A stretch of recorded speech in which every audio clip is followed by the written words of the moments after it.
سلام دوستان عزیز، خوش آمدید به کانال ماشینی فروشی. من هستم رمضان. از همین کانال بادی خطر ویدیو نو رو تماشا میکنیم تا آخرش با خبر میشویم از نرخ‌های ماشین هایی که در تاجیکستان است. دوستان عزیز، کورس امروزه 1000 روبل به 151 سومونی برابر می باشد.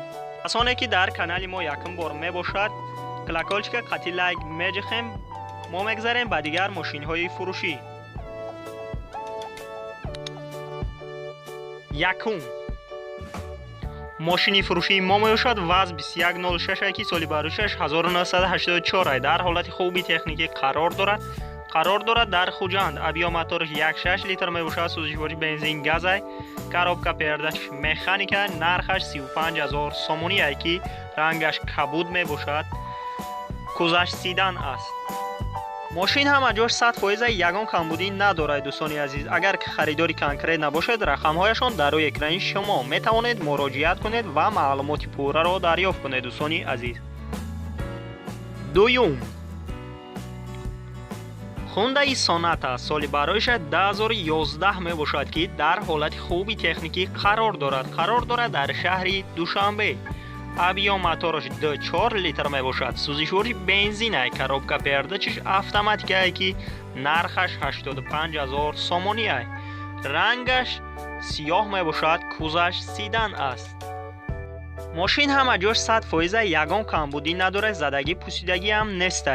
داکیومنتاش تا ماهی مارت می باشد.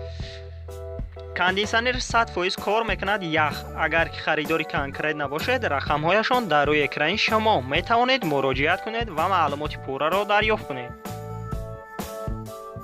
سیوم تویوتا کیمری سالی برایش 2008 می باشد. در حالت خوبی تکنیکی قرار دارد در شهر دوشنبه. ابیا موتورش 4 لیتر می باشد. سوزشواری بنزین گاز است. کاروبکا پردهش اتوماتیک است که نرخش 85000 سومونی است. پرابگش 180000 کیلومتر می باشد. کوزش سیدان است. رنگش سفید. ماشین هم جاش 100% یگان کمبودی ندارد. زدگی پوسیدگی نیست. علیش می شود باز با مرسدس اس کلاس کارولا د. اگر خریداری کنکریت نباشد رقمهایشان در روی اکران شما می توانید مراجعت کنید و معلومات پوره را دریافت کنید. دوستان عزیز،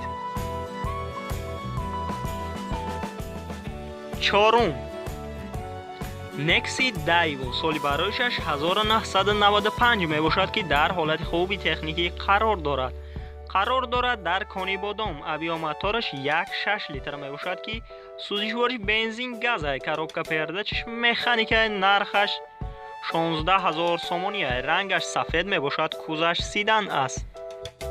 ماشین هم جاش 100% یگان کمبودی ندارد. دوستان عزیز، تخ پاسپورتش 94 بالونی نوی دیگر دارد. کاندیشنر هم دارد. اگر خریداری کنکریت نباشد رقمهایشان در روی اکران شما می توانید مراجعت کنید و معلومات پوره را دریافت کنید. پنجم نیسان مخیتا سالی برایش 2005 می باشد که در حالت خوبی تکنیکی قرار دارد در شهر دوشنبه. ابیا موتورش 3.5 لیتر می باشد. سوزشواری بنزین است. کاروبکا پردهش اتوماتیک است. نرخش 43000 سومونی است که رنگش سریبریستی می باشد. کوزش سیدان است. ماشین هم جاش 100% یگان جای زدگی پوسیدگی ندارد. ساسینش اتلیش نه. در شهر 14-15 لیتر میخوره. اگر خریداری کنکریت نباشد سودا میشه باز در پیش ماشین. نمرهایشان در روی اکران شما می توانید مراجعت کنید و معلومات پوره را دریافت کنید. ششم BMW ترویکا سالی برایش 2009 که در حالت خوبی تکنیکی قرار دارد در شهر دوشنبه. ابیا موتورش 3.5 لیتر می باشد. سوزشواری بنزین است. کاروبکا پردهش رابط است.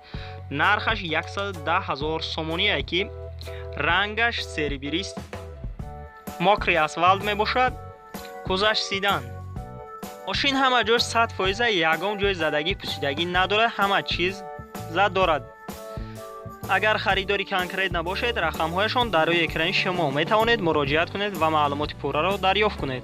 هفتم ваз 21-10 соли бароиш 2005 мебошад ки дар ҳолати хуби техникӣ қарор дорад дар шаҳри хуҷанд. авиомотораш 1.6 литр мебошад. сӯзишвориш бензин, газай, коробка передачаш, механикаи нархаш 12000 сомоние ки рангаш серебристия, кузаш седан мебошад.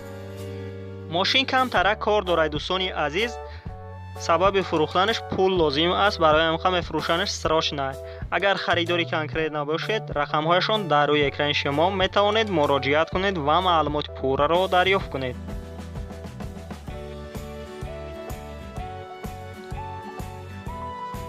ҳаштум Иран Саманта соли бароишаш 2008 мебошад. дар ҳолати хуби техникӣ қарор дорад дар шаҳри Душанбе. авиомотораш 1.8 литр мебошад.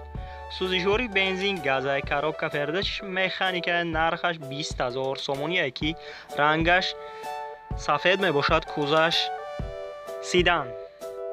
мошин ҳама ҷош 100% ягон камбудӣ надорад. агар харидори конкрет набошед, рақамҳояшон дар рӯи экрани шумо метавонед муроҷиат кунед ва маълумоти пурраро дарёфт кунед. нӯҳум ваз 21099 соли бароишаш 1988 мебошад. дар ҳолати хуби техникӣ қарор дорад дар шаҳри Душанбе. авиомотораш 1.6 литр мебошад. сӯзишвори бензинай, коробка передачаш, механикаи нархаш 11000 сомоние. рангаш кабуд мебошад, кузаш хачибек аст. мошин ҳама ҷош 100% ягон камбудӣ надорад. агар харидори конкрет набошед, рақамҳояшон дар рӯи экрани шумо метавонед муроҷиат кунед ва маълумоти пурраро дарёфт кунед. даҳум Opel Astra G дар кузови хачибе қарор дорад. соли бароишаш 1999. дар ҳолати хуби техникӣ қарор дорад дар шаҳри Душанбе. авиомотораш 1.6 литр мебошад. сӯзишвори бензинай, коробка передачаш, автоматикаи нархаш 45000 сомоние ки рангаш серебристӣ мебошад. балонош навай. мошин ҳама ҷош 100% ягон ҷои задагӣ пусидагиам надорад. дӯстони азиз, ҳуҷҷатош 1 сола мебошад. кондитсионер, электропакет дорад. агар харидори конкрет набошед, рақамҳояшон дар рӯи экрани шумо метавонед муроҷиат кунед ва маълумоти пурраро дарёфт кунед.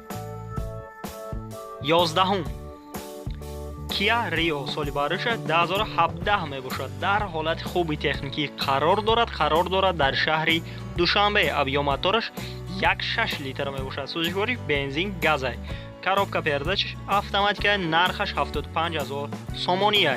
пробегаш 153000 километр мебошад. рангаш сиёҳ аст, кузаш седан. мошин ҳама ҷош 100% ягон камбудӣ надорад, ҷои задагӣ пусидагӣ надорад. танҳо расамошка кардагӣ нест. дӯстони азиз, абагреф сидени, абагреф рул, абагреф стекло дорад. агар харидори конкрет набошед, рақамҳояшон дар рӯи экрани шумо метавонед муроҷиат кунед ва маълумоти пурраро дарёфт кунед. дӯстони азиз, 12 Hyundai Saliera соли бароишаш 2019 ки дар ҳолати нав қарор дорад дар шаҳри Душанбе. авиомотораш 1.6 литр мебошад. сӯзишвори бензинай, коробка передачи, автоматикаи нархаш 160000 сомоние ки пробегаш 10000 километр мебошад. рангаш сафед аст, кузаш седан мебошад. мошин ҳама ҷош 100% ягон ҷои задагӣ пусидагӣ надорад. навай алиш мешавад ба хона новостройка. агар харидори конкрет набошед, рақамҳояшон дар рӯи экрани шумо метавонед муроҷиат кунед ва маълумоти пурраро дарёфт кунед. дӯстони азиз, видеонавори мо ба охир мерасад. дар ҳамин ҷо хайр, то видеои дигар. сарбаланду хонаобод бошед.